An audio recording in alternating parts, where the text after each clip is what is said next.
चलो तो आज डायगोनलाइजेबिलिटी से ही शुरू करते हैं। अगर लास्ट क्लास का मैं थोड़ा सा पीछे का उठा के लाऊं, क्योंकि हमने लास्ट क्लास परसों की थी, तो परसों वाली क्लास के अंदर जो है वो हमने क्या किया था। परसों वाली क्लास के अंदर हम लास्ट में A M and G M की बात कर रहे थे। A M and G M of an eigenvalue. एक आइगन वैल्यू के लिए ए एम और जी एम की बात कर रहे थे कि ये क्या होते हैं। इसी से ही डायगोनलाइजेबिलिटी का जो कंसेप्ट है वो निकल के आएगा। मतलब निकल के क्या आएगा, ये हमें हेल्प करेगा डायगोनलाइजेबिलिटी को इजी बनाने में। नहीं तो डायगोनलाइजेबिलिटी एक बहुत लेंथी कंसेप्ट है। एक मैं थोड़ा सा अगर रिवाइज कराऊं तो ए एम क्या होता है तुम्हारा। ए एम, ए एम को मैंने बोला था एल्जेब्रिक मल्टीप्लिसिटी। इसको एल्जेब्रिक मीन मत समझ लेना, एल्जेब्रिक मल्टीप्लिसिटी। इसको मैंने क्या बोला था, number of times an eigen value repeating itself. एक आइगन वैल्यू खुद को कितनी बारी रिपीट करिए। मान लो एक आइगन वैल्यू 4 बार आ रही है, एक आइगन वैल्यू 5 बार आ रही है, तो उसकी जो एल्जेब्रिक मल्टीप्लिसिटी यानी कि एम है ना, वो 4 या 5 हो जाएगा। समझ रहे हो, एल्जेब्रिक मल्टीप्लिसिटी यानी कि एक आइगन वैल्यू, जैसे मान लो एक मैट्रिक्स की तुमने आइगन वैल्यू निकाली, तो उसकी आइगन वैल्यू आई -1, -1, 2, 2 एंड 5। ठीक है, तो -1 का जो ए एम होगा ना यहाँ पे वो 2 है। ठीक है, 2 का ए एम कितना है, 2 का ए एम भी 2 है, क्योंकि 2 आइगन वैल्यू कितनी बारी आई, 2 बार। और 5 कितनी बारी आया, 5 एक बार आया, तो उसका ए एम कितना है, 1 है। ये तुम्हारी एल्जेब्रिक मल्टीप्लिसिटी होती है, एकदम आसान सी। फिर हमने एक चीज और देखा था, जीएम। जीएम को हम क्या बोल रहे हैं, ज्योमेट्रिक मल्टीप्लिसिटी। देखो अगर ये सिलेबस में नहीं आया ना ए एम और जी एम, पर तुम इसका यूज डेफिनेटली करके आओगे। लीनियर अलजेब्रा में ऐसा नहीं हो सकता कि तुम ए एम और जी एम का यूज ना करो, क्योंकि अभी तुम देखना है काफी इंपॉर्टेंट चीज बन जाएगी, ज्योमेट्रिक मल्टीप्लिसिटी। ज्योमेट्रिक मल्टीप्लिसिटी क्या होगी तुम्हारी,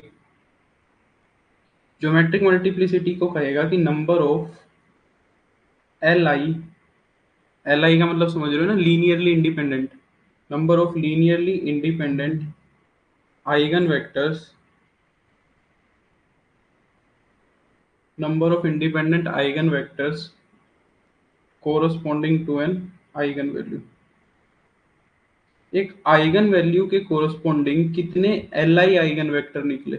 एल आई वर्ड जरूरी है, क्योंकि एक आइगन वैल्यू के कोरस्पॉन्डिंग एल डी, अगर लीनियरली डिपेंडेंट आइगन वेक्टर्स की बात करूं तो दुनिया जहान के हैं। कैसे हैं देखो, जैसे कि मान लो मैंने कहा कि एक आइगन वैल्यू के कोरस्पॉन्डिंग आइगन वेक्टर ये आया, मान लो 101, है ना।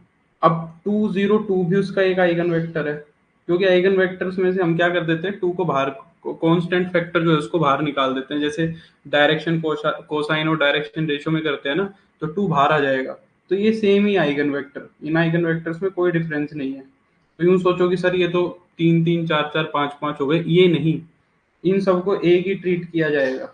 यानी कि मैं अगर जनरल फॉर्म में बोलूं तो K0K, तो जो K0K है ना, ये एक आइगन वेक्टर है। ठीक है, ये क्या है, K की वैल्यू कोई भी रियल नंबर हो सकती है। ये बात समझ रहे हो। तो number of linearly independent eigen vectors की हम बात करें, उसको हम क्या बोलेंगे, जीएम। अब ना सवाल ये उठता है कि सर एएम तो हम निकाल लेंगे, जीएम को हम कैसे कैलकुलेट करेंगे, जीएम को हम कैसे कैलकुलेट करेंगे, क्वेश्चन ये आता है। ठीक है, तो कोई अच्छा सा कलर नहीं है क्या, जीएम को हम कैसे कैलकुलेट करेंगे ये देखना है। ठीक है, तो कैलकुलेशन ऑफ जीएम देखो, एक तरीका तो वो जो मैंने लास्ट क्लास में तुम्हें समझाया था कि आइगन वेक्टर्स को निकालते कैसे हैं, वो एक बहुत लेंथी प्रोसेस था। वो प्रोसेस नहीं अपनाना है, क्योंकि मुझे आइगन वेक्टर से मतलब नहीं रहेगा पेपर के अंदर। पेपर के अंदर वो तुमसे आइगन वेक्टर कैलकुलेट नहीं कराएगा, पेपर के अंदर वो तुमसे कितने आइगन वेक्टर आए ना ये पूछेगा। ठीक है, तो calculation of GM, calculation of GM, ये देखना है कि जीएम को हम कैलकुलेट कैसे करेंगे।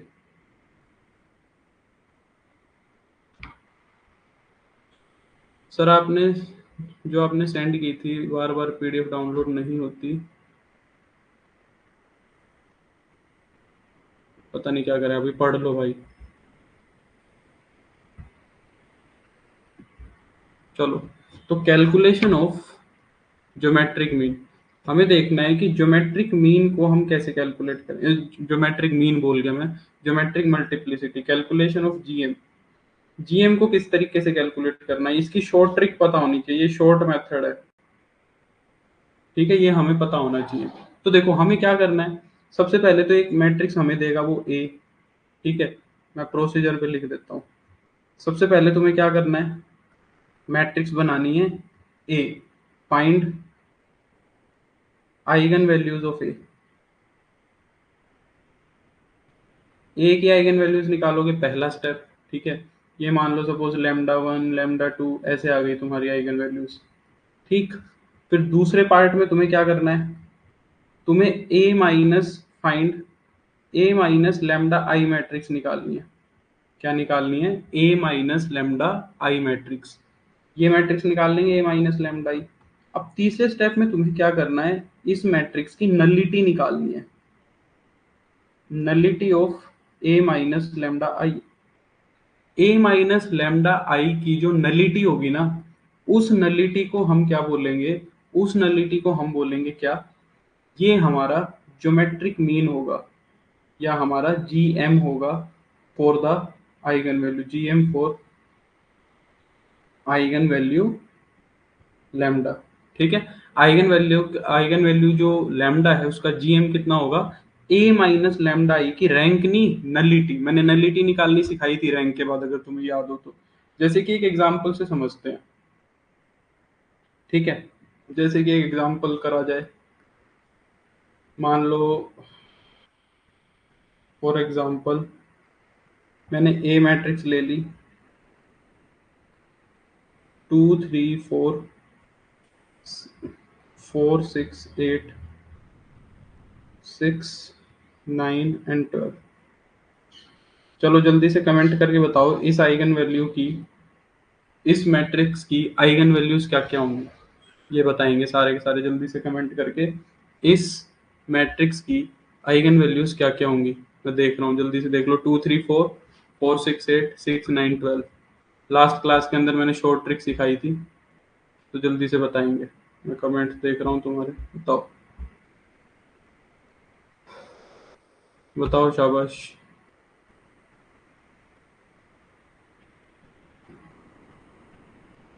दीपक आज तो मैनेज करने के लिए करना पड़ेगा, रवि ने एक बताई है, मोनिका ने एकदम सही बताई है, वेरी गुड। रवीना की एक सही है, एक ही कमेंट में सारी लिख के दिखाओ, मानसी वेरी गुड। तो अगर तुम्हें याद हो तो ये जो मैट्रिक्स है ना, बिल्कुल हिमांशु, बाकियों के कमेंट देखेंगे तो टाइम लग जाएगा, ये रैंक 1 मैट्रिक्स है, याद है ना, ये क्या है हमारी रैंक 1 मैट्रिक्स है। क्योंकि देखो ये वाला जो सेकंड रो है ये भी फर्स्ट वाले की मल्टीपल है, और जो थर्ड वाली है ना ये भी फर्स्ट वाले की मल्टीपल है, ठीक है। तो ये आइगन वैल्यू, इसकी जो आइगन वैल्यूज होंगी वो क्या होगी हमारा रैंक 1 मैट्रिक्स की। सबसे पहले तो इसका निकालो ट्रेस, एक तो क्या होगा इसका ट्रेस, इसका ट्रेस क्या होगा, 2 + 6 + 12। तो 2 + 6 + 12 करोगे तो 20 हो जाएगा, 2 + 6 + 12 करोगे तो कितना हो जाएगा 20, और बाकी सारी की सारी क्या होंगी, बाकी सारी की सारी हो जाएंगी तुम्हारी आइगन वैल्यूज क्या होंगी 20, और बाकी सारी की सारी 0। तो इसकी आइगन वैल्यू क्या होगी 20 0 0, क्योंकि ये रैंक 1 मैट्रिक्स है। अब देखो ये इस तरह मदद करेगा, नहीं तो अगर अब मेरे को जीएम निकालना पड़ेगा तो उसमें फंस जाएंगे, इसकी आइगन वैल्यू निकालने में ही बहुत टाइम लग जाएगा। अब देखो इसकी दो आइगन वैल्यू हैं, इसकी दो आइगन वैल्यूज हैं,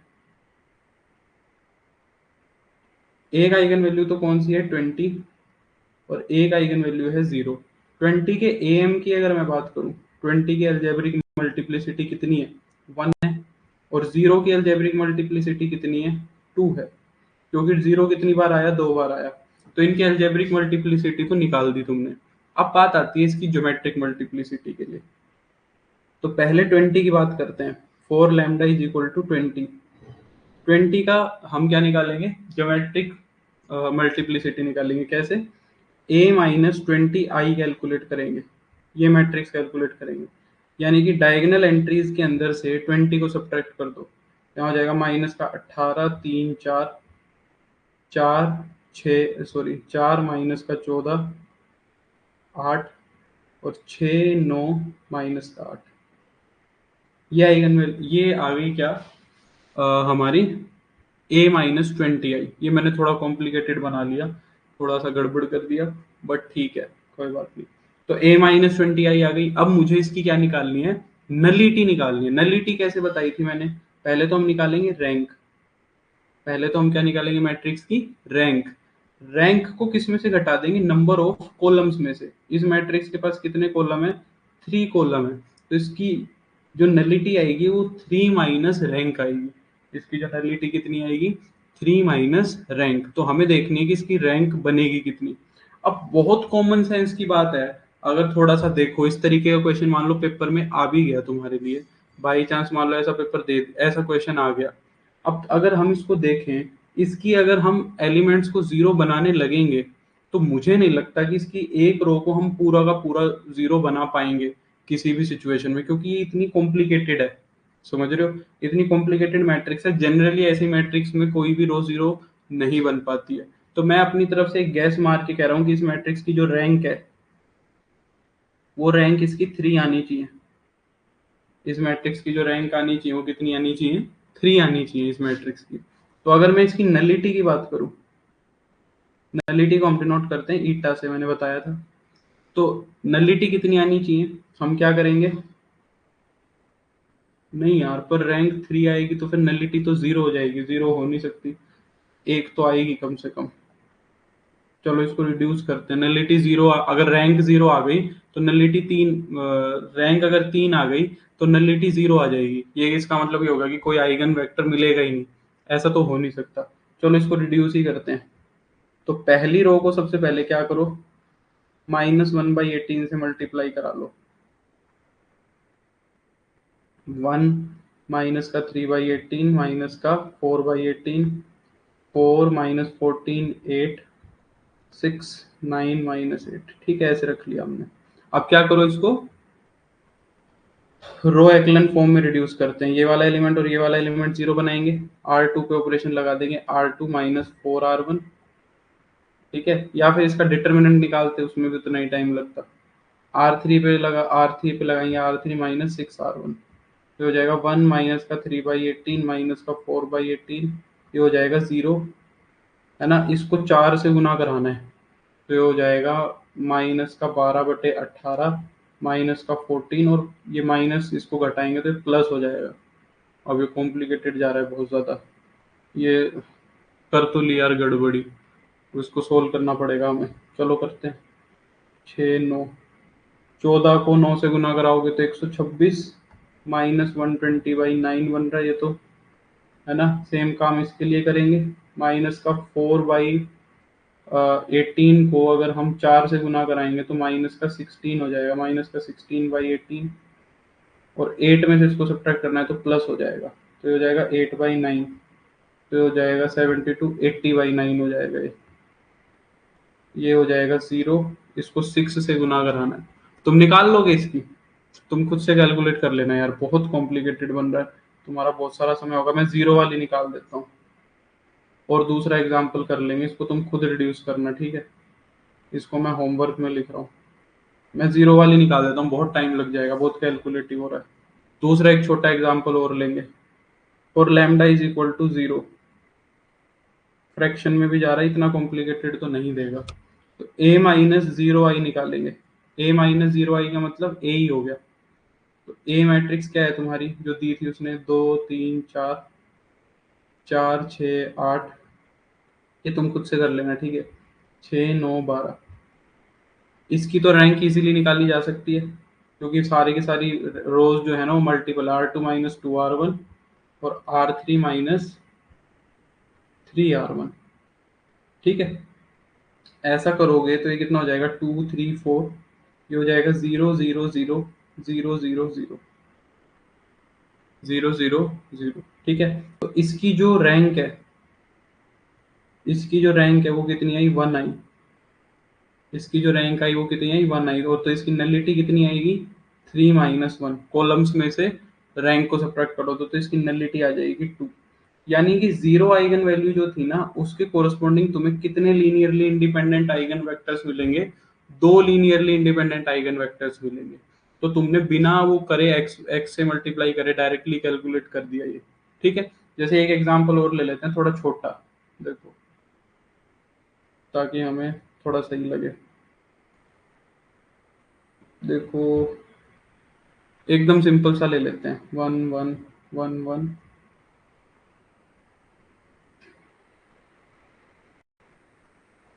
1 1 1 1 1 1 1 1 1 1। ये मैट्रिक्स ले ली 4 × 4 की। Eigen vector eigen values comment करो जल्दी से।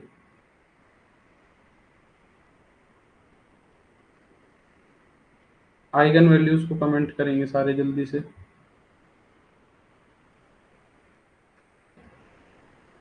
बताओ आइगन वैल्यू कितनी है? वेरी गुड वंदना, मोनिका।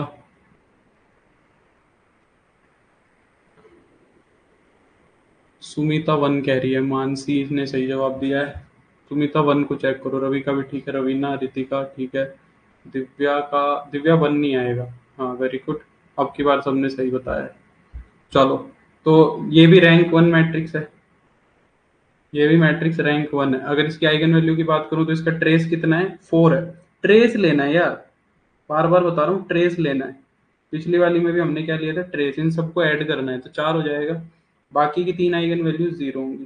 ठीक है, तो जो हमारी आइगन वैल्यूज आ रही हैं इसकी, वो आइगन वैल्यूज क्या होंगी हमारी? एक तो होगी 4 और एक होगी 0। 4 के अगर मैं एम की बात करूं, 4 का एम कितना है? 1 है। 4 तो एक ही बार आ रहा है। और 0 का एम कितना है? 0 का एम 3 है। ठीक है, इसको इसका हमें क्या निकालना है? जीएम निकालना है। तो 4 लैम्डा इज इक्वल टू 4। पहले 4 के लिए बात करेंगे, तो जब 4 के लिए बात करेंगे तो a - 4i हो जाएगा। यानी कि ए मैट्रिक्स में से हमें क्या घटा देना है? ए मैट्रिक्स में से हमें 4 को सब्ट्रैक्ट कर देना है डायगोनल में से। तो 4 को सब्ट्रैक्ट करोगे तो -3 -3 -3 -3 1 1 1 1, बाकी सारे तो सेम ही रहेंगे। ठीक है, 1 1 1 हो जाएगा। अब देखो, अब आगे क्या करेंगे?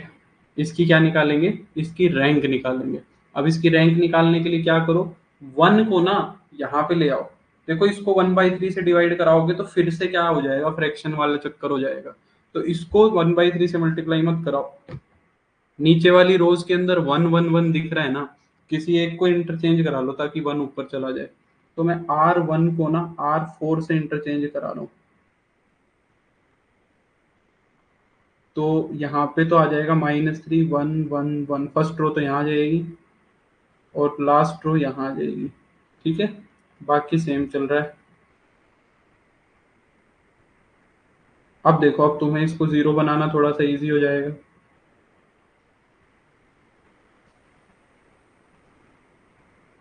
सबसे पहले क्या करेंगे? सेकंड रो को फर्स्ट रो में से घटा दो, तो 0 -4 0 4। ठीक है, थर्ड रो को भी फर्स्ट में से घटा दो, तो 0 0 -4 और 4।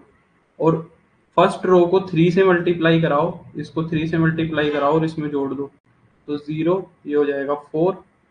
इसको 3 से मल्टीप्लाई करा के जोड़ोगे तो ये भी 4।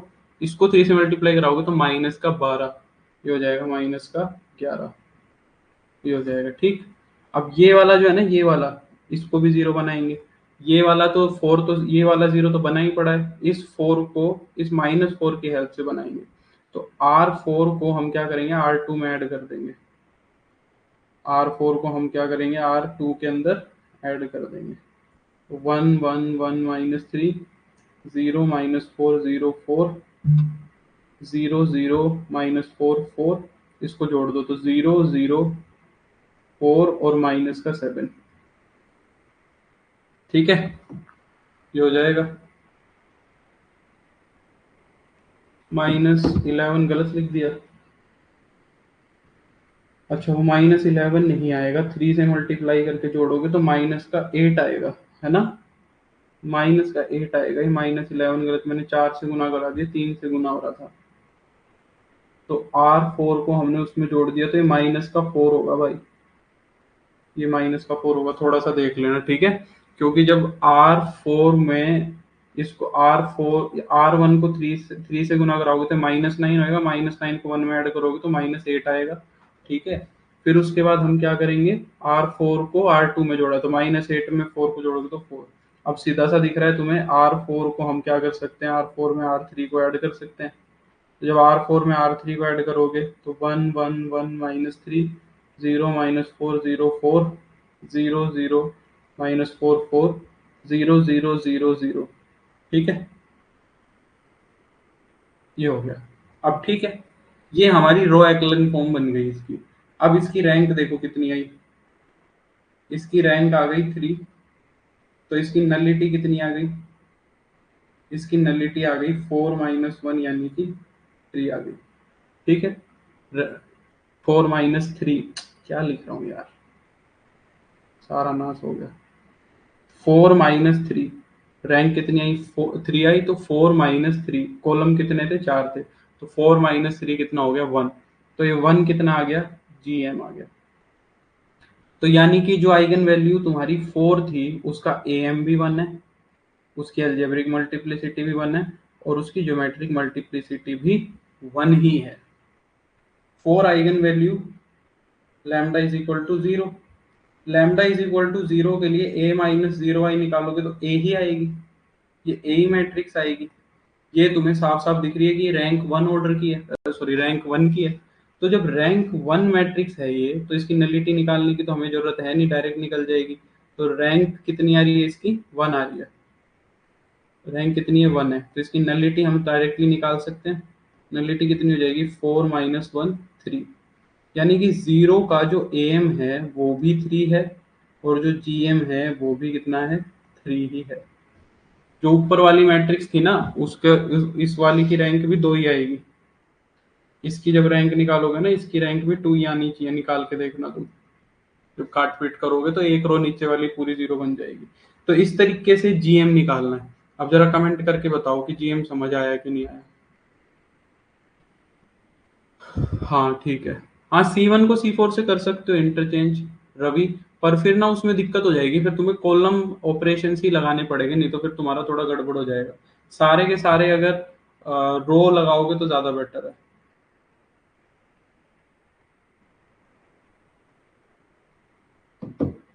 हो जाएगा, AM और GM निकल जाएगा। हम्म। सर GM सर नलिटी ही है, हाँ GM जो है A - लैम्डा i की नलिटी है, ठीक है। AM GM डिफरेंट आए ऐसा एग्जाम्पल है, बिल्कुल है, मैं दे दूंगा ऐसा एग्जाम्पल भी, ठीक है। AM और GM अलग भी आ सकते हैं। चलो, ये सबको समझ आ गया, इसके लिए इतना समय देना काफी है, बस इतना पता होना चाहिए तुम्हें, ठीक है। अम्म,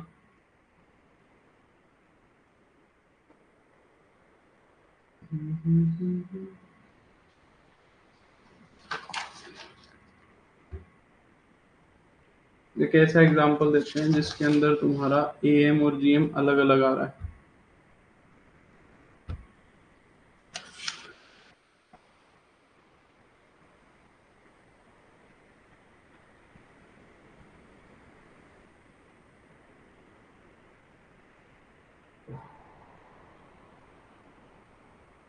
चलो ये वाला देखो, एक एग्जांपल और देख लेते हैं, AM और GM अलग अलग वाला।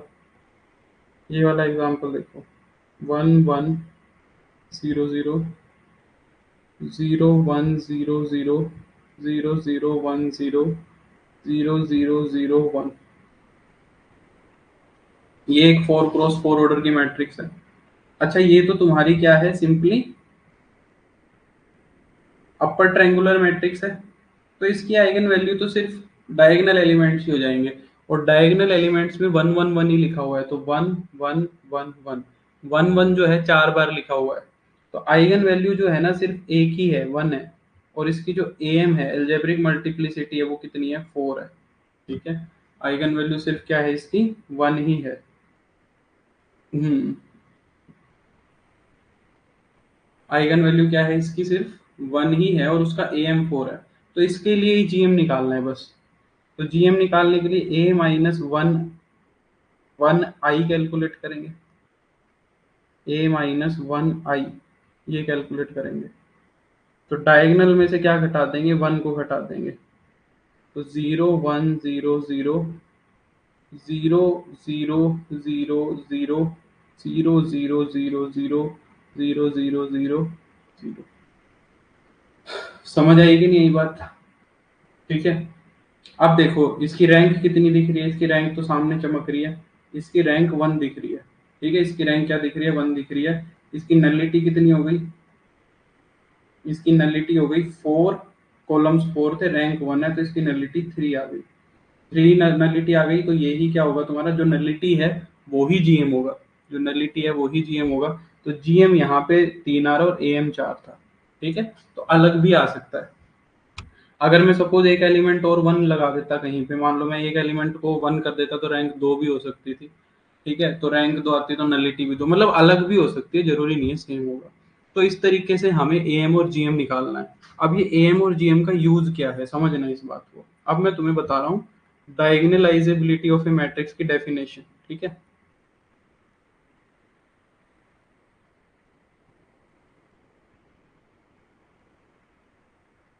डायगोनलाइजेबिलिटी of A matrix.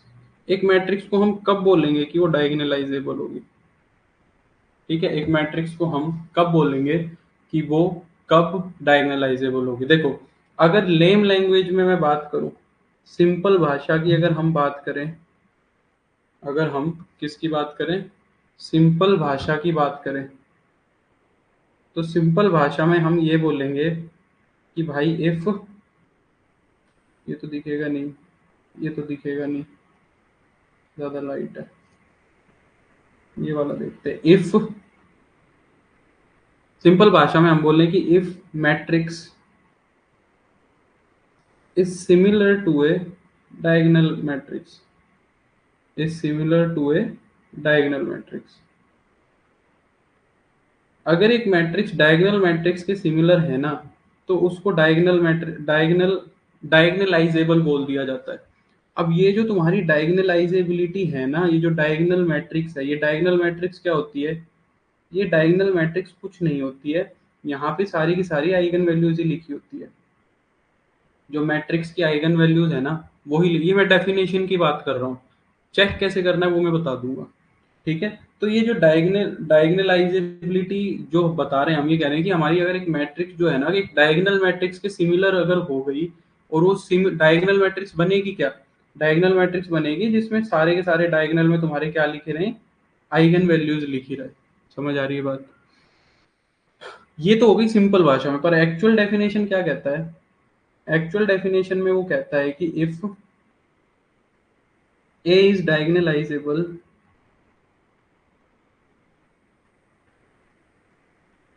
A is diagonalizable if there exists a matrix P। अगर एक ऐसी मैट्रिक्स P एग्जिस्ट कर जाए, सच दैट जो A मैट्रिक्स है ना, वो हमारी किसके इक्वल हो, P इनवर्स DP के, P इनवर्स DP के, या फिर P D P इनवर्स के। ठीक है, पर P इनवर्स यही लिखो, शायद यही होता है, बाद वाला नहीं होता है। अगर हमारी एक मैट्रिक्स किसके इक्वल आ जाए, P इनवर्स DP के, अगर हमारी मैट्रिक्स इक्वल आ जाए, तो हम बोलेंगे, अगर एक ऐसी मैट्रिक्स P एग्जिस्ट करे, यानी कि हम मैट्रिक्स को डायगोनलाइजेबल बनाने के लिए एक P मैट्रिक्स को एग्जिस्ट करा रहे हैं। अब ये P मैट्रिक्स क्या होती है, तुम्हारे दिमाग में ये आ रहा होगा, है ना। D के बारे में तो मैंने तुम्हें बताया, D मैट्रिक्स तो यहाँ पे क्या है, सिंपली तुम्हारी डायगोनल एलिमेंट्स, डायगोनल के अंदर तुम्हारी क्या है, आइगन वैल्यूज लिखी हुई है। ये तो D हो गई। P क्या है, पी जो मैट्रिक्स होती है ना, इसके अंदर हम क्या लिखते हैं, पी मैट्रिक्स कैसे बनाई जाती है, पी मैट्रिक्स बनाई जाती है आइगन वेक्टर्स से, आइगन वेक्टर्स एज कॉलम्स। जब आइगन वेक्टर को तुम कॉलम्स में लिख दो, जैसे तुमने एक एक मैट्रिक्स, मैं बताता हूँ, जैसे तुमने क्या किया, एक मैट्रिक्स उठाई, उसकी आइगन वैल्यू निकाली, उसकी आइगन वैल्यू सपोज 3 आ गई, 3 आइगन वैल्यूज आ गई, जैसे मान लो एक आइगन वैल्यू तो 2 आ गई, एक आइगन वैल्यू 3 आ गई, और एक आइगन वैल्यू 4 आ गई, 3 आइगन वैल्यू आ गई, 2 3 4। सबके लिए एक एक आइगन वेक्टर निकाल लिया, 2 के लिए भी, 3 के लिए भी, 4 के लिए भी। अब वो जो आइगन वेक्टर था ना 2 वाला, 2 वाले आइगन वेक्टर को तो तुमने पहला कॉलम बना दिया, 3 वाले आइगन वेक्टर को दूसरा कॉलम बना दिया, 4 वाले आइगन वेक्टर को तुमने तीसरा कॉलम बना दिया। अब ये एक मैट्रिक्स बन गई, इसको वो P बोलेगा। आइगन वैल्यू निकालिए तो D आ गई, D तो निकाल ही लोगे। अब इनको मल्टीप्लाई कराओ, इनको मल्टीप्लाई कराने पे A मिल जाए। अगर ऐसा हो पा रहा है तो हम बोलेंगे मैट्रिक्स डायगोनलाइजेबल है, नहीं तो मैट्रिक्स डायगोनलाइजेबल नहीं है। ये बहुत लंबा एक क्वेश्चन बनता है प्रॉपर ग्रेजुएशन के अंदर, जिसमें हमें ये P मैट्रिक्स फाइंड आउट करनी होती है और लास्ट में ये दिखाना होता है कि जो A है ना वो P इनवर्स DP के इक्वल आया है। अब इसका बाईपास क्या है, इसको बाईपास कैसे करेंगे इतने बड़े मेथड को ऑब्जेक्टिव के हिसाब से? तो एक सीधी सी बात है, क्या कहता है, मोस्ट इंपॉर्टेंट रिजल्ट है ये। कहता है कि इफ ए मैट्रिक्स या फिर ए मैट्रिक्स इज डायगोनलाइजेबल, डायगोनलाइजेबिलिटी ये जो रिजल्ट है ना, ये डायगोनलाइजेबिलिटी की कमर तोड़ देता है एक बार में। A matrix is diagonalizable if and only if and only if है, सबसे मेन बात तो यही है, कुछ वो नहीं है, दोनों तरफ से है। If and only if am is equal to gm for each eigen value. इसलिए मैंने am और gm पे इतना टाइम लगाया, क्योंकि डायगोनलाइजेबिलिटी उससे खत्म होती है। कहता है अगर हर आइगन वैल्यू के लिए am और gm अगर सेम आया तो हमारी मैट्रिक्स डायगोनलाइजेबल होगी, यानी कि वो डी मैट्रिक्स के सिमिलर होगी और उसके लिए पी मैट्रिक्स भी जरूर से जरूर मिलेगी। am और gm क्या आया, बराबर आए हर आइगन वैल्यू के लिए। जैसे हमने ये वाली मैट्रिक्स देखी थी, अगर मैं 1 की बात, अगर मैं 4 की बात करूं तो 4 के लिए am और gm इक्वल आए। देखो 4 का am भी 1 है और gm भी 1 है। 0 की अगर मैं बात करूं तो 0 का am भी 3 है और gm भी 3 है। हर आइगन वैल्यू के लिए am और gm सेम है, तो ये वाली जो मैट्रिक्स है ना तुम्हारी, ये मैट्रिक्स फिर डायगोनलाइजेबल है, ये मैट्रिक्स तुम्हारी डायगोनलाइजेबल है। समझ आई बात? इसके बाद फिर मैंने ये एग्जांपल लिया था, जैसे कि लास्ट वाला, इसके अंदर अगर मैं 1 के लिए देखूं तो 1 का am तो आया था तुम्हारा 4, और 1 का अगर मैं gm देखूं तो gm आया था मेरा 3। तो am और gm इक्वल नहीं थे, तो इफ एंड ओनली इफ है। अगर डायगोनलाइजेबल है तो am और gm बराबर होंगे, am और gm बराबर है तो डायगोनलाइजेबल होंगे। और ये भी कह सकते हैं कि अगर डायगोनलाइजेबल नहीं है तो am और gm भी इक्वल नहीं होंगे, और am और gm इक्वल नहीं है तो डायगोनलाइजेबल भी नहीं होगी। यानी कि जो ये वाली मैट्रिक्स है ना, ये वाली मैट्रिक्स नॉट डायगोनलाइजेबल है। इस मैट्रिक्स को हम डायगोनलाइजेबल नहीं बोलेंगे इन एनी सिचुएशन। तो डायगोनलाइजेबिलिटी की यहाँ पे कमर टूट गई इससे, बस बात ये खत्म। ये डायगोनलाइजेबिलिटी का इतना कंसेप्ट तुम्हें पता होना चाहिए। अगर इतना तुम्हें पता लग गया तो बहुत अच्छी बात है। क्लियर हुई कि नहीं हुई बात? फिर मैं तुम्हें एक दो चीजें और बताऊंगा। अभी आज की क्लास में हम काफी हद तक कुछ चीजें पूरी कर देंगे।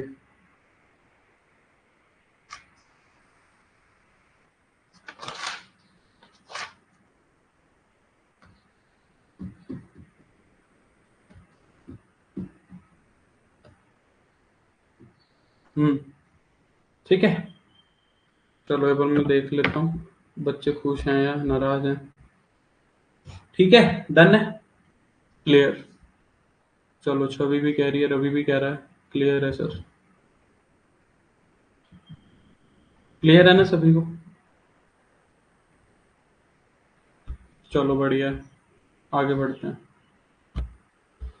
हाँ, अब हमें देखनी है, हम जाना चाह रहे हैं कैले हैमिल्टन थ्योरम पे। बहुत इंपॉर्टेंट कंसेप्ट है। कैले हैमिल्टन थ्योरम से पहले दो चीजें बतानी है मुझे। एक हमें देखा था कैरेक्टरिस्टिक इक्वेशन या फिर कैरेक्टरिस्टिक पोलिनोमियल, कैरेक्टरिस्टिक इक्वेशन या फिर कैरेक्टरिस्टिक पोलिनोमियल दोनों सेम चीजें होती हैं। मतलब इक्वेशन और पोलिनोमियल को तो सेम नहीं लिख सकते। कैरेक्टरिस्टिक इक्वेशन देखो, ठीक है, कैरेक्टरिस्टिक इक्वेशन हमने क्या बोली थी, a minus lambda I is equal to 0। इसको हमने कैरेक्टरिस्टिक इक्वेशन कहा था। और अगर कैरेक्टरिस्टिक पोलिनोमियल की वो बात कर रहा है तो पोलिनोमियल इक्वल नहीं होता ना, इक्वेशन में तो किसी के इक्वल रखा जाता है। तो कैरेक्टरिस्टिक इक्वेशन तो ये हो गई, और कैरेक्टरिस्टिक पोलिनोमियल की अगर वो बात करे कैरेक्टरिस्टिक पोलिनोमियल की अगर वो बात करें तो हम सिंपली क्या बोलेंगे, ए माइनस लैम्डा आई, बस। जैसे कि मान लो किसी मैट्रिक्स के लिए ये आया lambda square minus 5 lambda plus 6 is equal to 0, तो ये तो कैरेक्टरिस्टिक इक्वेशन है। और कैरेक्टरिस्टिक पोलिनोमियल बस इतना है, उसमें पोलिनोमियल है, इक्वेशन नहीं बनी। कुछ बुक वाले लैम्डा में लिख देते हैं, कुछ एक्स में भी लिख देते हैं, ठीक है। इक्वेशन है, पोलिनोमियल है, तो इसको हम ऐसे भी लिख देते हैं 5x प्लस 6, उससे कोई फर्क नहीं पड़ता, लैम्डा लिखो, एक्स लिखो, वाई लिखो, जेड लिखो, जो लिखना है वो लिखो, ये पोलिनोमियल बन गया। एक चीज आती है हमारे पास मिनिमल पोलिनोमियल। अच्छा, एक इंपॉर्टेंट बात मैं बतानी भूल गया, चलो इसी में ही आगे मर्ज कर लेंगे, हम इसी में ही मिक्स कर लेंगे, यहाँ से भी एक चीज हो जाएगी। हाँ, चलो, तो ये कैरेक्टरिस्टिक पोलिनोमियल हो गया। अब इसके बाद हमारा आता है मिनिमल पोलिनोमियल।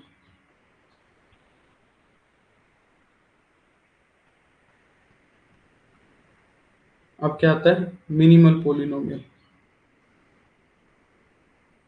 तो मिनिमल पोलिनोमियल की अगर बात करें, एक सेकंड रुको, इसको क्या मैं उठा के यहाँ से नीचे ले जा सकता हूँ?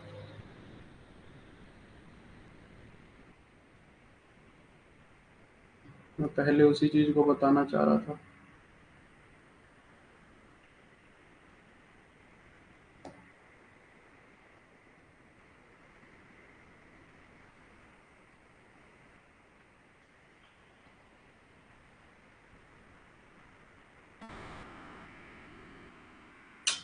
तो सारा गड़बड़ कर लिया है।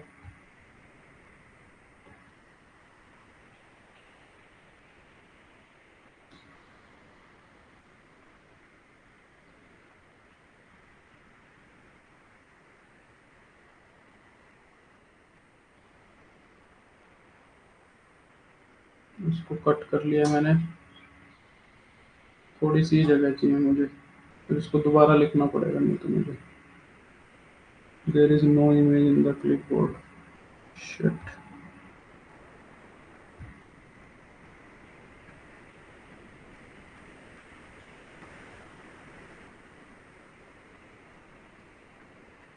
चलो, नहीं बनेगी बात, चलो इसके बाद ही देखेंगे, अब क्या करें। मिनिमल पोलिनोमियल देखो क्या होता है। एक तो होता है कैरेक्टरिस्टिक पोलिनोमियल, इसको हम लिखते हैं, इसको हम जनरली किससे लिख देते हैं, सी एच ऑफ लैम्डा से, या फिर सी एच ऑफ एक्स से, जिस भी के अंदर भी रिप्रेजेंट किया हुआ है उससे डिपेंड करता है। मिनिमल पोलिनोमियल को हम कैसे लिख देते हैं, मिनिमल पोलिनोमियल ऑफ लैम्डा, या फिर मिनिमल पोलिनोमियल ऑफ एक्स। ये देखो ये क्या होता है, कुछ नहीं होता है, एकदम आसान सी चीज है। कुछ बातें वो ध्यान रखनी है, ठीक है। जो मैं बात लिख रहा हूँ उसको ध्यान से समझना, ठीक है। बोलता है the least degree monic polynomial.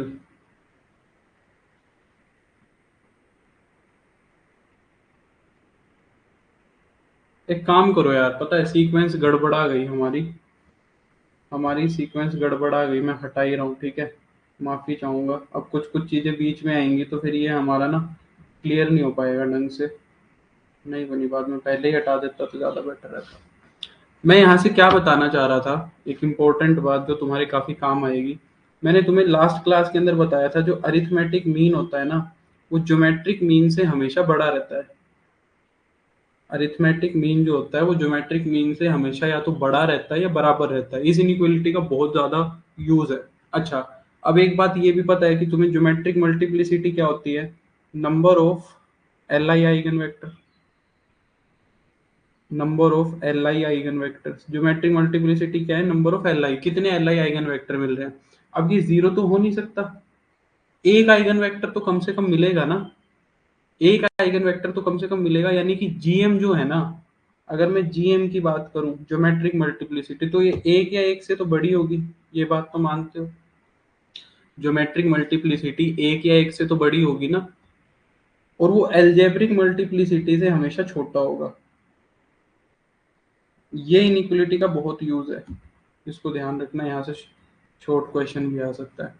अब एक बात बताओ, अगर एक ऐसी मैट्रिक्स हुई, इफ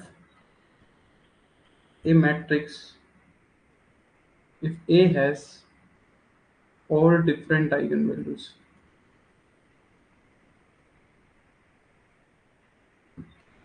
अगर एक मैट्रिक्स के पास सारी की सारी डिफरेंट आइगन वैल्यूज हैं तो क्या होगा? देन एक लाइन खाली छोड़ रहा हूं और मैं नीचे एक एग्जांपल दे रहा हूं। मान लो एक मैट्रिक्स थी जिसकी आइगन वैल्यू एक तो आ गई 5, एक आ गई 10 और एक आ गई 7। अगर मैं 5 के एम की बात करूं, अगर मैं इनके एम की बात करूं तो 5 का एम तो एक है, इसका 10 का एम भी एक है और 7 का एम भी एक ही है। इन तीनों का एम क्या है? एक एक ही है, यानी कि एक एक बार ही आ रहे हैं। अब मैं इनके जीएम का बात करूं, अब सोचो 5 का जीएम क्या हो सकता है? मेरे को नहीं पता, मैं ए माइनस लैम्डा ए भी नहीं करना चाह रहा, उससे भी छोटा करना चाह रहा हूँ। मैं ये मैट्रिक्स निकालना ही नहीं चाह रहा हूँ, मैं ये मैट्रिक्स निकालना ही नहीं चाह रहा हूँ। तो मुझे बताओ कि इसका जीएम हो क्या सकता है? खुद सोचो। अब जीएम जो है वो एक या एक से तो बड़ा होगा, एक या एक से तो बड़ा होगा, पर अरिथमेटिक मीन से छोटा होगा। अरिथमेटिक मीन से छोटा या उसके बराबर होगा, बराबर भी हो सकता है। तो जीएम के पास कितनी पॉसिबिलिटी बची भाई बताना? 5 का जीएम क्या क्या हो सकता है? कमेंट करके बताओ। अगर एएम तो एक है तो जीएम क्या क्या हो सकता है? हाँ, वेरी गुड मोनिका, साक्षी, छवि, रवीना, दिव्या, बिल्कुल।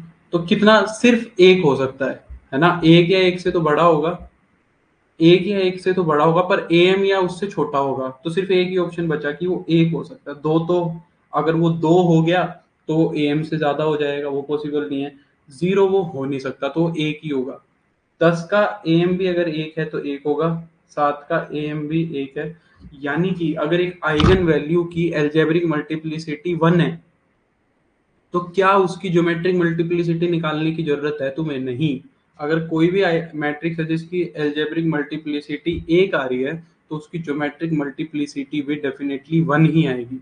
और अगर सारी की सारी आइगन वैल्यूज डिफरेंट है तो यानी कि सबकी एल्जेब्रिक मल्टीप्लिसिटी 1 आ रही है, तो सबकी ज्योमेट्रिक मल्टीप्लिसिटी भी 1 ही आएगी, क्योंकि सब एक एक बार आई होंगी, डिफरेंट होगी। और सबकी एक एक है, तो फिर इसका मतलब देन ए इज डायगोनलाइजेबल।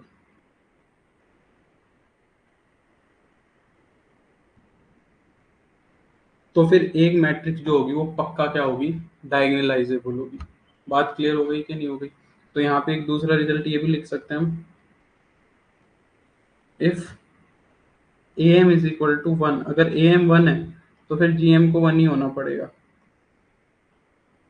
ठीक है, सीधी सी बात है। ए एम 1 है तो जी एम भी 1 ही होगा। ये बात मैं पहले बताना चाह रहा था। इस चीज का मिनिमल पोलिनोमियल से भी थोड़ा सा कनेक्शन आता है, इसलिए मैं सोच रहा था उसमें बता देता, पर पहले बताना ज्यादा बेटर है। अब इसी से पहले हम एक चीज और देख लेते हैं। क्या? बहुत important, most important, linear algebra की सबसे इंपॉर्टेंट थ्योरम बोली जा सकती है, केले हैमिल्टन थ्योरम। नाम से भी पूछ लेता है वो। थ्योरम की स्टेटमेंट देके ये पूछता है कि, पेपर देखा होगा उठा के, वो पूछता है कि ये थ्योरम कौन सी है, नाम तुमसे पूछेगा। तो केले हैमिल्टन थ्योरम हम देख लें क्या होगी।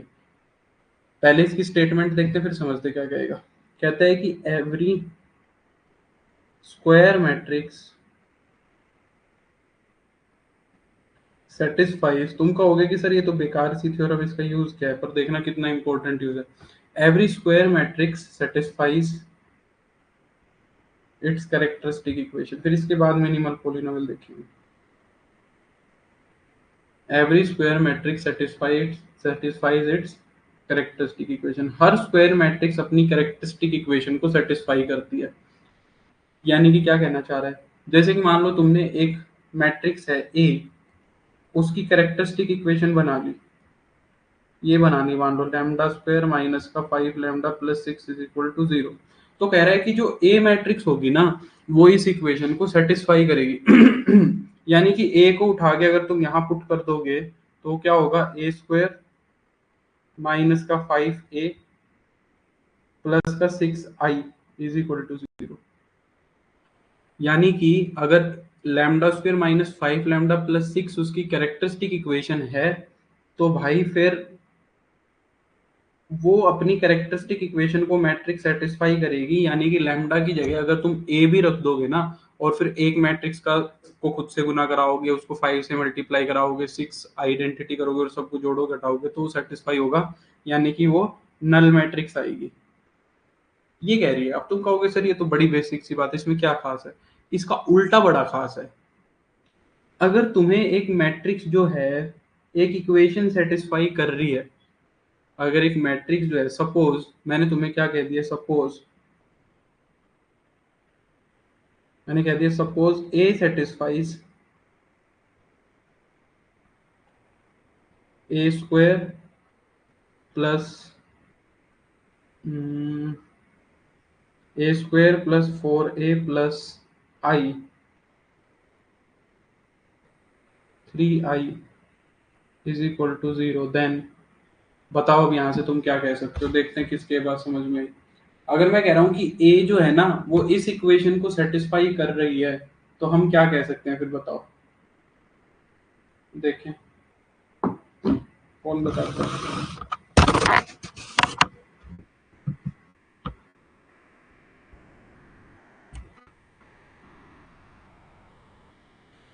बोलो।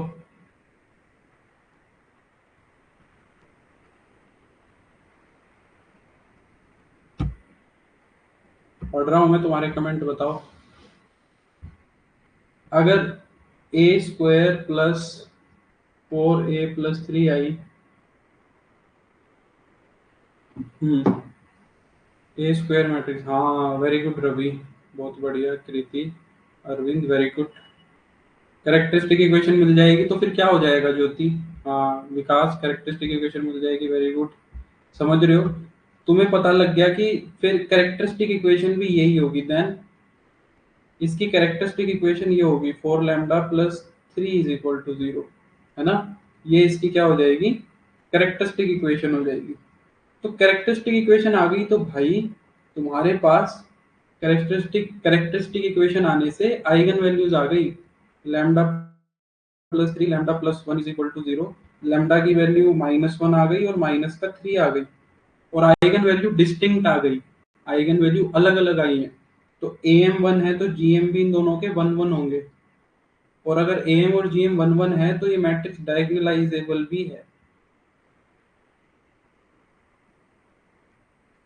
यहाँ तक की बात समझ ली तुमने। अगर एक मैट्रिक्स को एक ये बता दिया कि एक मैट्रिक्स किस इक्वेशन को सेटिस्फाई कर रही है, तो तुम्हें ये पता लग गया, तुम्हें उसका ट्रेस पता लग गया। आइगन वैल्यू मैट्रिक्स का ट्रेस कितना है, -4 है, तुम्हें उसका डिटर्मिनेंट पता लग गया, उसका डिटर्मिनेंट कितना है, प्रोडक्ट ऑफ आइगन वैल्यू कितना हो जाएगा, 3 हो जाएगा।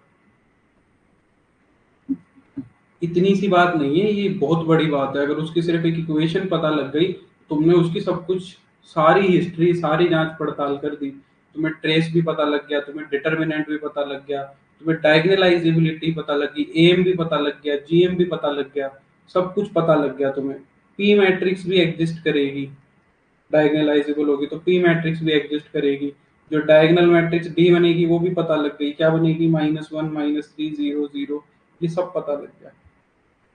कैरेक्टरिस्टिक इक्वेशन आ गई तो समझ लो एक मैट्रिक्स की कुंडली आ गई तुम्हारे पास, तुरंत आइगन वैल्यूज निकालो, तुरंत ट्रेस निकालो, तुरंत डिटर्मिनेंट निकालो। अगर डिफरेंट आइगन वैल्यूज है, हाँ यहाँ पे एक चीज में फंस जाओगे, अगर आइगन वैल्यू रिपीटेटिव हुई तो डायगोनलाइजेबिलिटी नहीं बता पाओगे, क्योंकि जीएम फिर कैसे निकालेंगे, समझ रहे हो।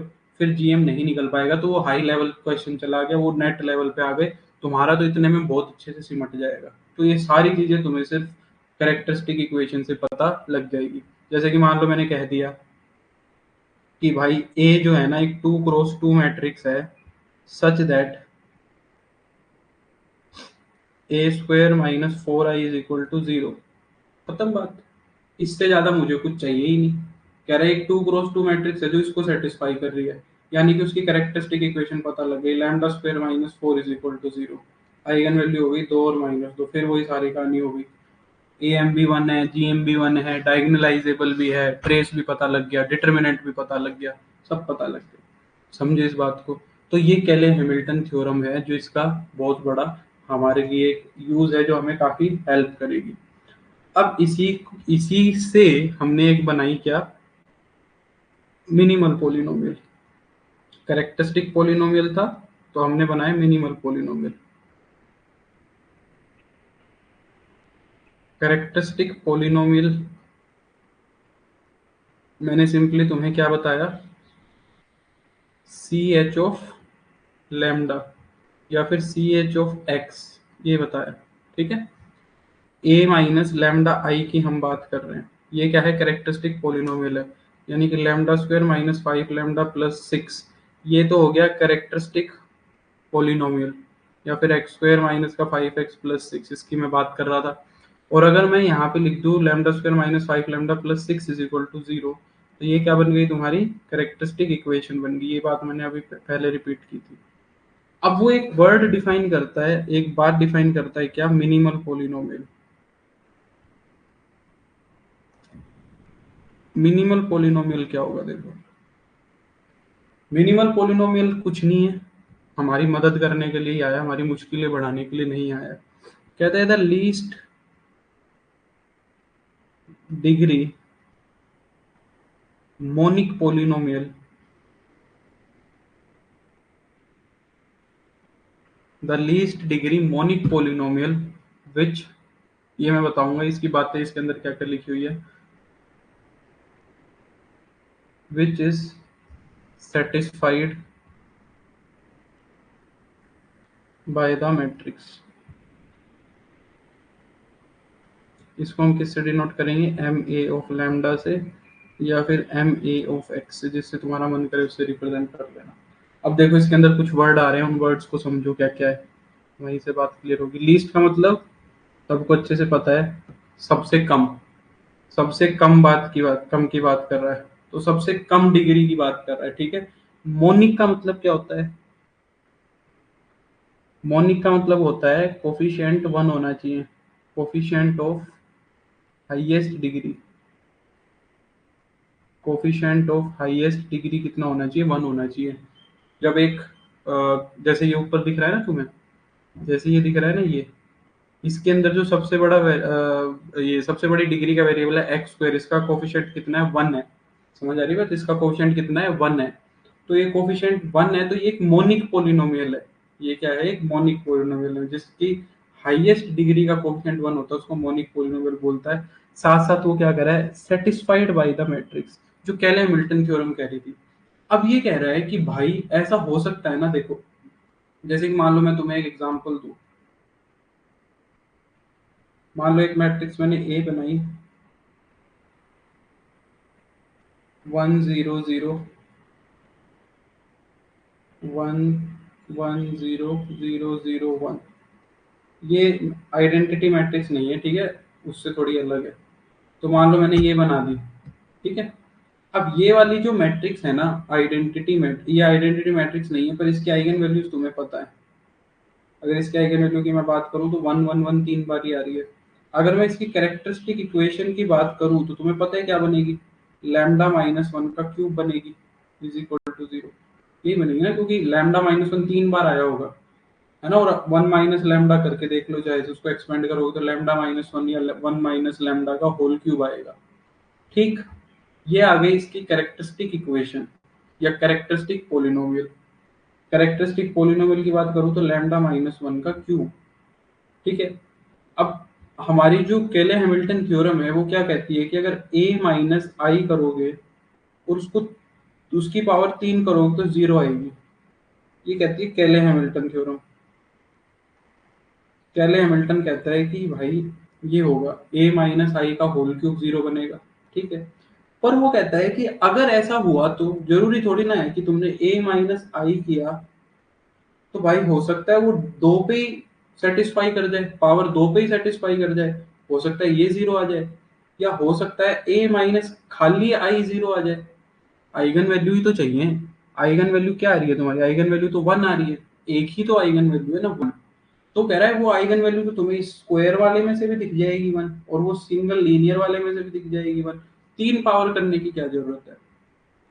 तो वो कहता है कि जहां पे भी मिनिमम पे ये काम सेटिस्फाई हो जाए, कैले हैमिल्टन वाला काम जो है, जहां पे भी मिनिमम पावर पे काम सेटिस्फाई हो जाए, लीस्ट डिग्री पे सेटिस्फाई हो जाए। मान लो 5 डिग्री का पोलिनोमियल है, 5 डिग्री का तुम्हारा कैरेक्टरिस्टिक इक्वेशन है, कैरेक्टरिस्टिक पोलिनोमियल 5 डिग्री का है।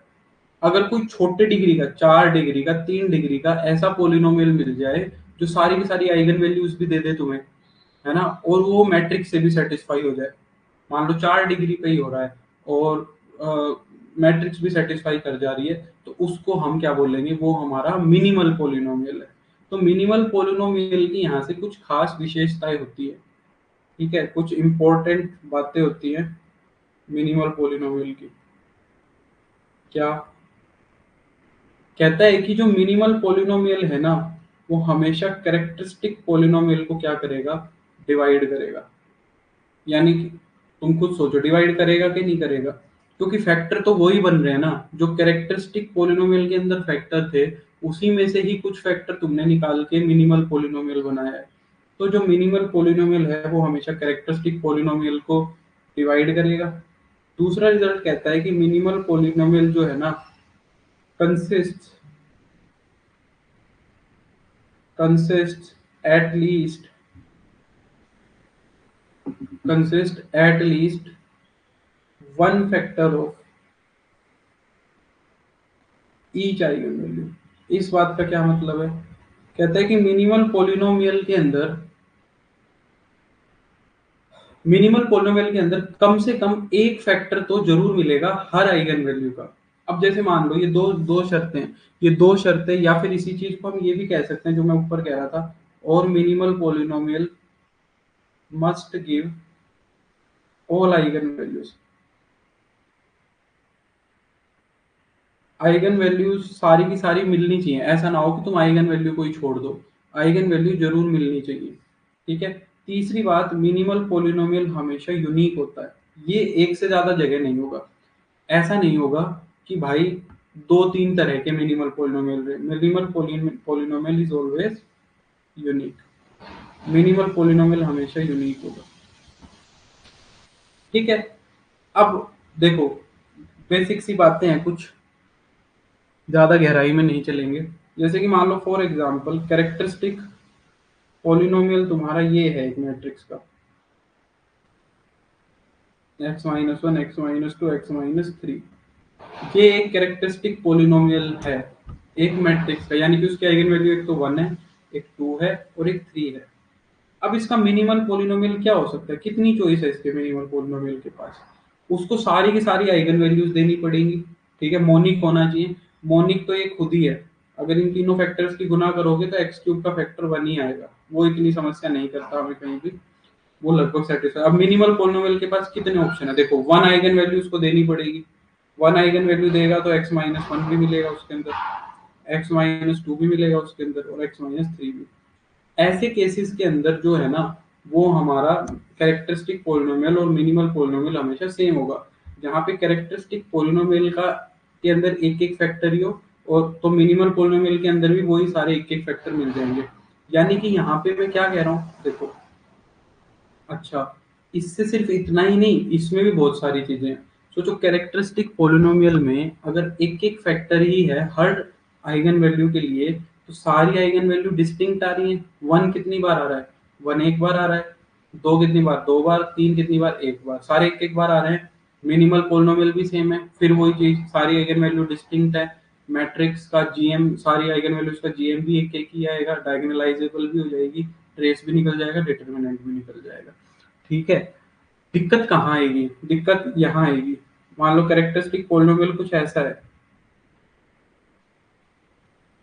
x-1 का स्क्वायर और x-3 का स्क्वायर, मान लो ऐसा कैरेक्टरिस्टिक पोलिनोमियल है। अब यहाँ पे मिनिमल पोलिनोमियल के पास ना 4 चॉइस बनेगी, मिनिमल पोलिनोमियल के पास 4 चॉइस बनेगी। हो सकता है मिनिमल पोलिनोमियल x-1 हो जाए और x-3 हो जाए, एक एक पावर आ जाए दोनों की।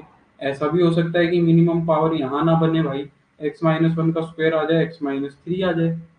ऐसा ना बने तो ऐसा भी हो सकता है x-1 की एक पावर आए और x-3 का स्क्वायर आ जाए, और x-1 का स्क्वायर आए और x-3 का भी स्क्वायर आए।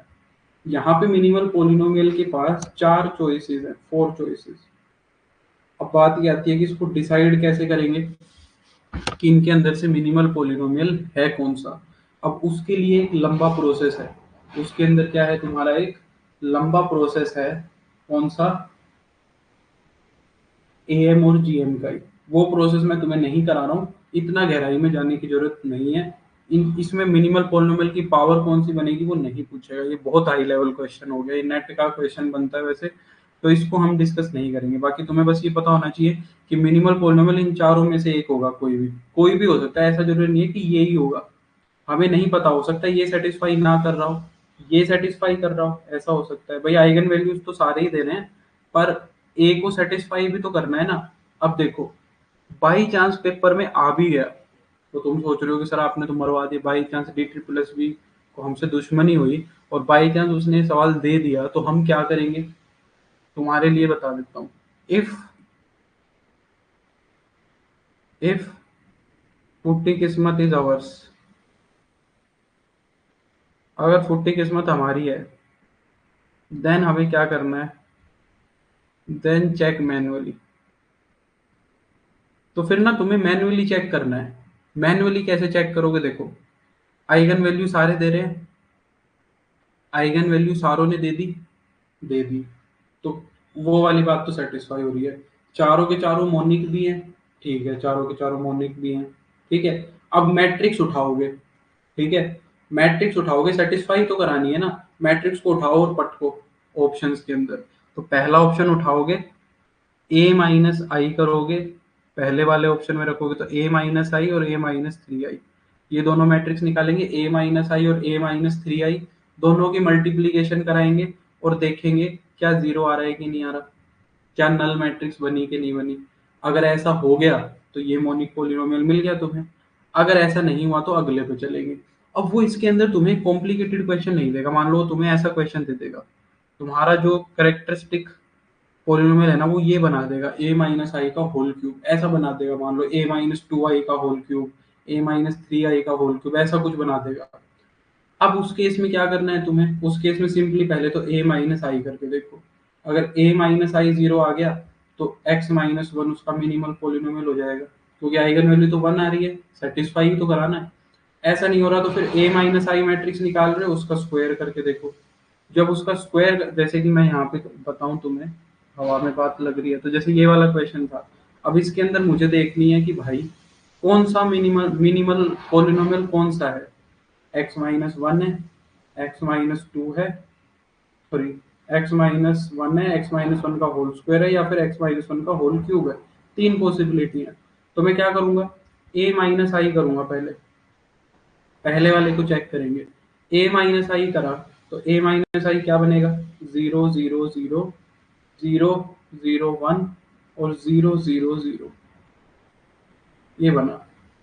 समझ आ रही बात, क्या इसने सेटिस्फाई किया, क्या ये नल मैट्रिक्स बनी, नहीं बनी, तो यानी कि ये मिनिमल पॉलिनोमियल नहीं हो सकता। फिर तुम क्या करोगे, ए माइनस आई का स्क्वायर करोगे, पहली रो को पहले कॉलम पे, दूसरे कॉलम पे, तीसरे कॉलम पे रखा तो जीरो, दूसरी रो को रखा जीरो जीरो जीरो, तीसरी रो को रखा जीरो जीरो जीरो। जब इसका खुद के साथ ही मल्टीप्लीकेशन करोगे तो ये नल मैट्रिक्स आ जाएगी। आ गई नल मैट्रिक्स, मुंह जबानी चेक हो गया, तो इसका मिनिमल पॉलिनोमियल ये हो जाएगा। इस तरीके से चेक कर लेंगे।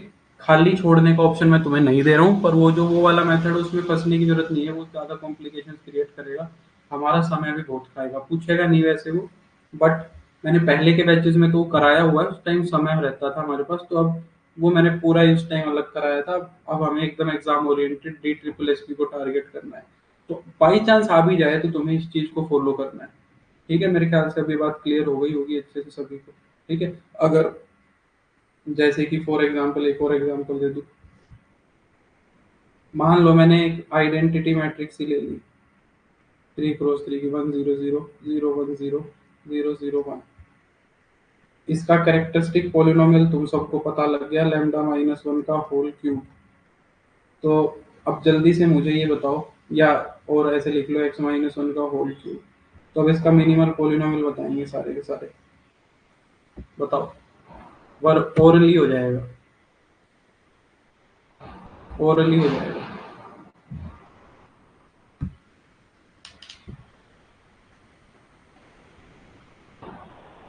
बताओ, ओरली हो जाएगा।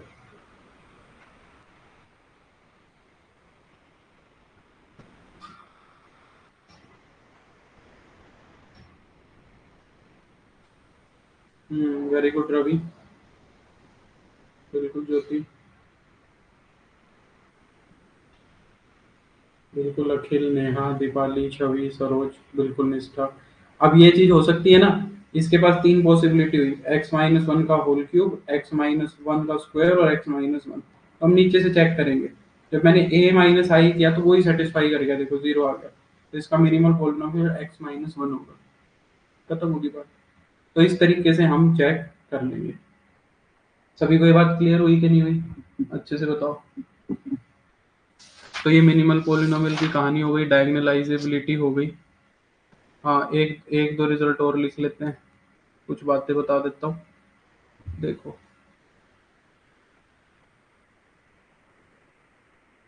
इसी से रिलेटेड कहता है, A is diagonalizable, A is diagonalizable if and only if minimal polynomial of x consists of exactly one factor of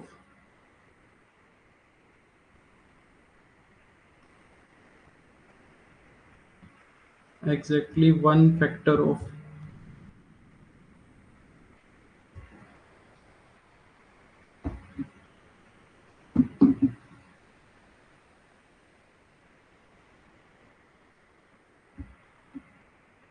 exactly one factor of each eigenvalue। ये वही बात है, इसको मैंने रिजल्ट के लिए तरह लिख दिया। अगर मिनिमल पोलिनोमियल में एक ही फैक्टर है हर आइगन वैल्यू के लिए, तो फिर उसका एम वन होगा तो जीएम भी वन ही हो जाएगा, तो फिर वो डायगोनलाइजेबल भी हो जाएगी। वो क्या हो जाएगी तुम्हारी, डायगोनलाइजेबल भी हो जाएगी। क्या ये बात क्लियर है सभी को, ये रिजल्ट बता दिया। अब यहाँ से कुछ चीजें हैं जो बेसिक सी बातें हैं वो समझ लो। If eigenvalue of A is lambda,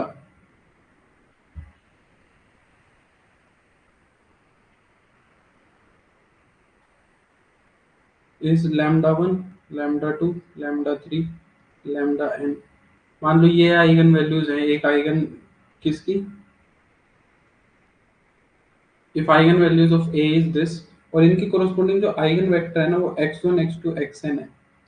एक मैट्रिक्स है जिसकी आइगन वैल्यूज क्या क्या है, lambda one, lambda two, lambda n, और उनके आइगन वेक्टर्स ये हैं। तो क्या कहता है कि देन, समझना, eigen values of A square क्या होंगी, ए स्क्वायर की आइगन वैल्यू फिर तुम्हें निकालने की जरूरत नहीं है, वो होंगी लैम्डा वन का स्क्वायर, लैम्डा टू का स्क्वायर, लैम्डा एन का स्क्वायर। जो एक ही में आइगन वैल्यूज आई थी ना, उन्हीं सबके स्क्वायर्स कर दो। आइगन वेक्टर पे कोई फर्क नहीं पड़ेगा, ये इंपॉर्टेंट इंटरेस्टिंग चीज नोट करने की है।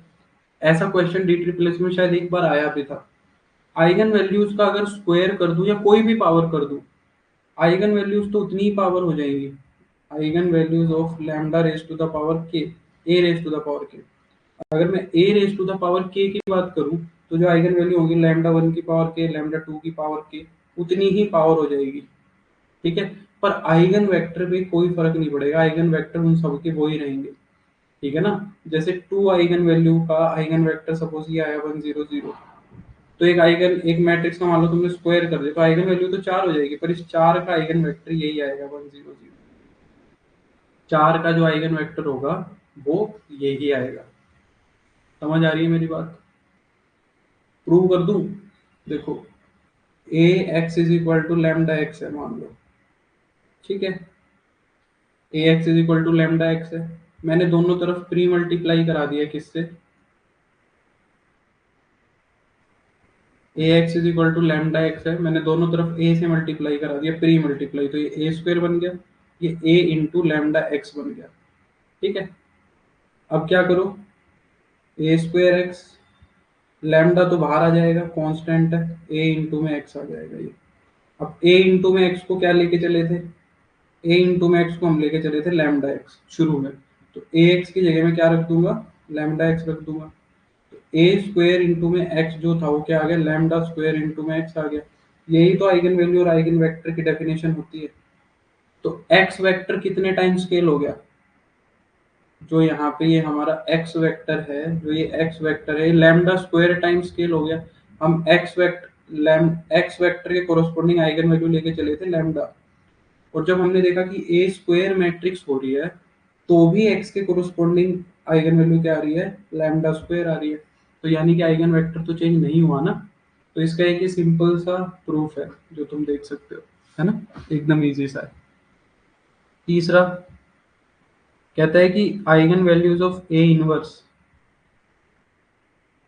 इनवर्स की जो आइगन वैल्यूज होंगी वो क्या होंगी, lambda lambda sorry 1/λ1, 1/λ2, 1/λn, reciprocal हो जाएगी।